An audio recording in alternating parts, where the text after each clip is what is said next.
ሰላም ቤተሰብ፣ ቅድም ሳውዲ አረቢያ ባልና ሚስት ሆናችሁ መምጣት ለምትፈልጉት በህጋዊ መንገድ እያልኳችሁ ነበር።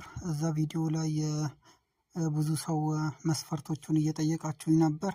መስፈርቶቹን ለተወሰነ ሰው ተናግራለሁ፣ አሁንም እናገራለሁ።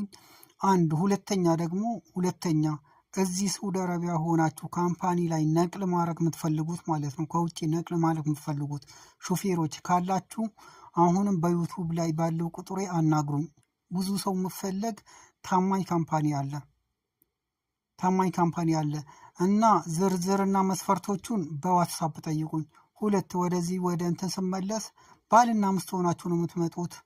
አንደኛ ባልና ሚስት ሆናችሁ እዚህ መጣላት ምናምን ነገር ስትፈልጉ ሆኖ አትሆኑ፣ ግን የኒካ ወረቀት ይዛችሁ ነው የምትመጡት ከሀገር ስትመጡ ማለት ነው። እናንተ በምንም መልክ ሰርታችሁ ብትመጡ አያገባኝም፣ ግን ስትመጡ ለስራ ራሳችሁን ማዘጋጃችሁ ተስማምታችሁ አንድ ቤት ነው፣ ባልና ሚስት ነው የምፈለገው። ብዙ ሰው ነው የምፈለገው።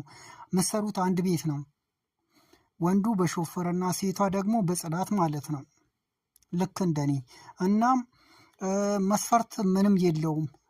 ምንም አንድ ብር አታወጣም። አንድ ብር ቀጥታ ቪዛ ይላክልሃል፣ ትመጣለህ። ሹፍርና መቻል አለብህ። ቢያንስ ፐርፌክት እንኳን በሀፍ ቢያንስ መቻል አለብህ። እሷ እንግሊዝኛ ከቻለች፣ ሴቷ እንግሊዝኛ ከቻለች ችግር የለውም።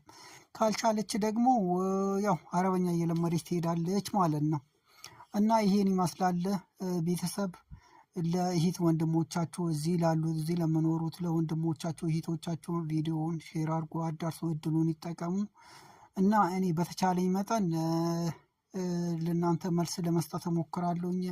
በውስጥ ቅድም እንዳልኩትኝ ይሄው እኔ ራሴ ላሳያችሁ። እንደዚህ ይሄው ባልና ሚስት ሆነን ነው የምንሰራው። ይታያችኋል አይደል? እሷ በዚህ በር ነው የምትወጣው። አንድ ክፍል ቀጥታ ወደ ዋናው ግቢ ነው የምወስደው። በዚህ ጋር ወደ ቀኝ ዋናው ቤት ግቢ ማለት ነው። የኔ በር ደግሞ በዚህ ጋር ነው፣ ወደ ውጭ ወደ አስፋልት ነው የማስወጣኝ። ይሄው መኪናዎችን ማጥባቸውና ምን አታክልት ውሃ ማጠጣት ምናምን፣ ልጆች ትምህርት ቤት ማድረስና ወዘተርፌ